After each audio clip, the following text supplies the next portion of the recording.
দিদি দাঁড়ান, আমি তুলে দিচ্ছি।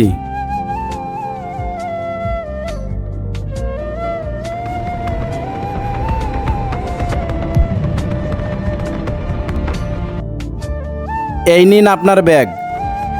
দাদা, সত্যি আজ আপনি আমার অনেক বড় উপকার করলেন, অশেষ ধন্যবাদ। আরে এতে আর এমন কি আছে? ঠিক আছে দিদি, আমি আসছি।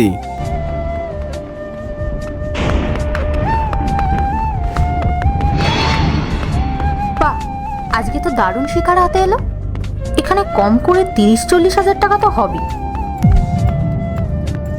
লোকের সিম্প্যাথি আদায় করার জন্য কত নাটক করতে হয়। আজ শপিংয়ে যাওয়া যাবে। 1 মিনিট দাঁড়ান, আপনাকে তো এই গ্রামে কখনো দেখিনি, নতুন এসছেন নাকি? না দাদা, আমি এই গ্রামেরই মানুষ, তবে এখানে কম থাকা হয়। আমি কল্যাণীতে থাকি, ওখানেই দর্জির কাজ করি। 4 মাস পর আজ বাড়ি ফিরছি।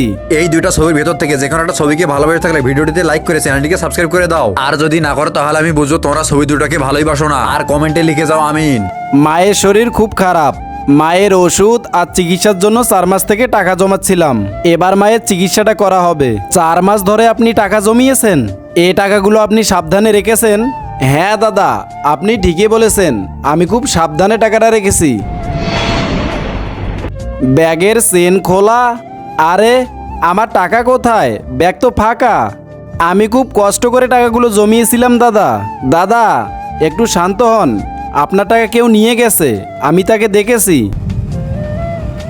আপনি দেখেছেন কে? এই যে দেখুন। বন্ধুরা, এরপরে কি হলো দেখার জন্য কমেন্টে পার্ট 2 লিখুন।